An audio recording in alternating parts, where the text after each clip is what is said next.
Dr. Chelsea Wyan, pediatric psychologist at Akron Children's Hospital, is kind enough to join us this morning on the show. And so much around our children and education and what they do socially is geared around a screen these days.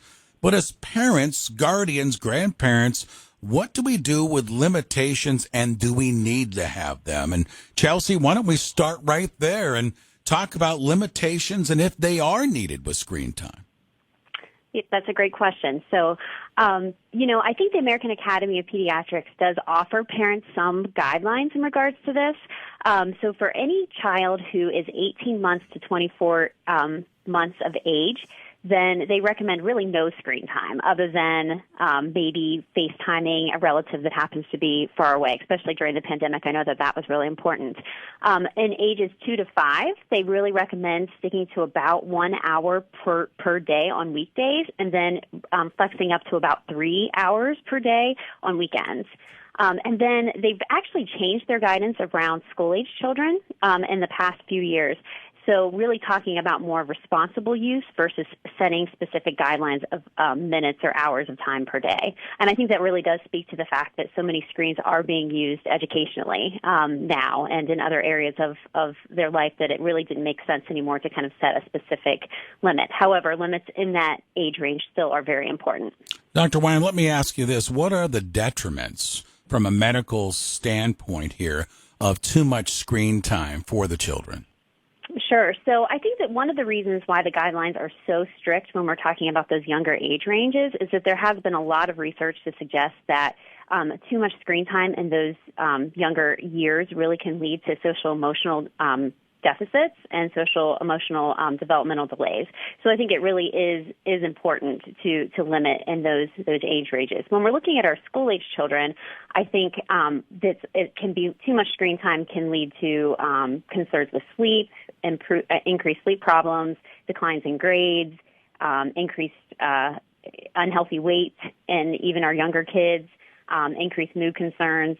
So there really is some specific concerns that we have medically for too much screen time. With us is Dr. Chelsea Wyan, pediatric psychologist, Akron Children's Hospital. And Chelsea, that puts parents between a rock and a hard place, right? With so much of these kids' lives, from education to study to research to socializing and all that stuff geared around screen time. So parents want that aspect for their kids, but on the other side, too much is not good. So what are the recommendations for these parents, guardians, and grandparents? So that's such a great question, and I think that this is something I'm thinking about a lot, both as a psychologist, but also as a parent of 3 children, as I'm trying to set limits for my own kids. And I think it's a struggle, and it's hard. And I think that the biggest thing that both the American Academy of Pediatrics as well as we would recommend at Akron Children's Hospital is the idea that there has to be screen-free times built into the day. And the more the routine can kind of be built around periods of time where there just is no screens, then I think that can really help with this idea of responsible use. And setting up those routines at first can be a little bit of a struggle, but I think that once the routine is set and everyone in the family is used to it, then that really can be the key to healthy and responsible use of screen time. I think something I want to circle back to, too, that you brought up a couple of moments ago, and I think this is real important for everyone to pay attention to, is this excessive screen time through research and certainly through your findings, is that it affects our children's physical state as well as the mental state at these younger ages. Mm-hmm. Yeah, absolutely. I think, and I think, again, if we look at the pandemic and how much time we were all spending on screens, usually when you are in front of a screen, then you are not active.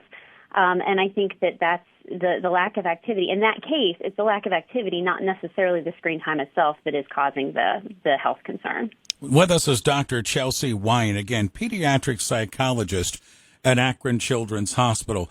Chelsea, I want to play the other side of the coin here a second for families that maybe don't have the screen time for our children. And let's say we're able to put the guidelines in place. Are there positives in regards to screen time for our kids? And I know it's a fine line, but talk about maybe the positives, because then you have to work out the balance.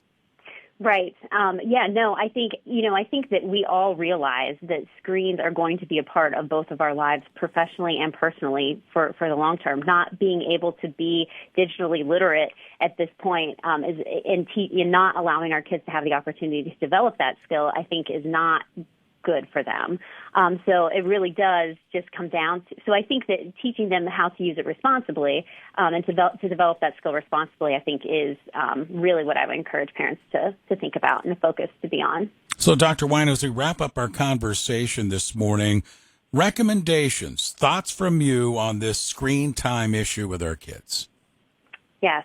So I think that one of the things I would encourage parents to do, like I said, really develop those routines with screen-free times. And some specific recommendations around that would be potentially mealtime. And the most important part to that is to really encourage parents to do it as well. How we use screens, I think, is really important in modeling to our kids what is appropriate.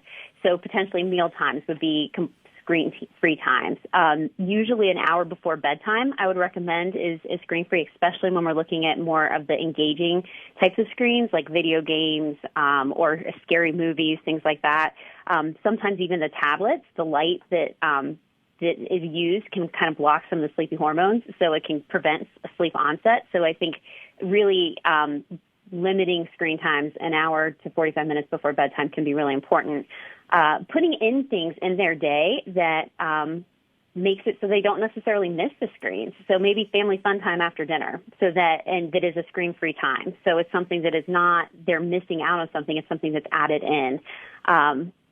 Getting in the routine of playing outside, encouraging kids to play outside, encouraging families to play outside together.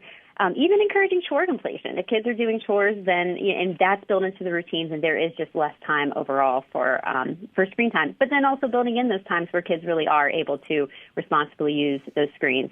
And I guess the last thing I would say is just making sure, especially with things like social media, that there is adequate supervision provided with those, even for older teenagers. With us this morning, appreciate her taking time with us, is Dr. Chelsea Wyan, a pediatric psychologist, Akron Children's Hospital. And Dr. Wyan, with so many kids now in the last couple of weeks and this week in Akron Public Schools getting back to school, sometimes there is an anxiety, there's stress of getting back to school, not being able to sleep. And you've talked about healthy routines in regards to screen time. Can you help all of us parents in regards to the kids getting a good night's rest and what might be some patterns we can get in place to help alleviate this anxiety and stress of going back to school? Oh, yes, that is such a good question right now. So I think in general, when we look at school anxiety, one thing I would recommend is parents, especially right now, really monitoring their own anxiety about going back to school, because I think that if kids can see their parents feeling like it's going to be a really good year and they expect it to go well, I think that that can really calm their fears. And for a kid who really does have a lot of anxiety, helping them every day kind of talk about and focus on things that went well or something that they're looking forward to. Generally, everybody can find one thing that they're looking forward to, and starting to focus on that, I think, can really help. In regards to sleep, I can't overestimate the importance of sleep. So I think that I would just really encourage parents to prioritize that and feel okay. And there's so many things like the screen time, the sports, the other activities, that can kind of make it so it seems like sleep should be less of a priority. But I would really encourage parents to just put in a good routine. So really think about sleep almost like 45 minutes before you actually want your child to go to bed. And, encourage them to turn off the screens, to have a similar bedtime routine. And even, I guess, going even before that, trying to cut out caffeine, and that includes, pop, caffeinated sodas, things like that, after 3 o'clock. So just really starting to think about sleep even earlier in the day so that you can really promote good sleep as they move towards the evening time. Sometimes, and this is really hard, and probably if there's any teenagers listening, they probably won't be very happy to hear me say this, but sometimes having the phone in the room can really be a barrier to sleep. So even thinking about if your child is having trouble sleeping, even getting their phone out of the room and using something else as an alarm clock, if that is what you were using for an alarm clock. Chelsea, great information this morning on all fronts, from the sleep, anxiety, stress to the screen time. Terrific visit with us. Thanks for making time with us. Thank you so much. Dr. Chelsea Wyan, pediatric psychologist, Akron Children's Hospital, with us.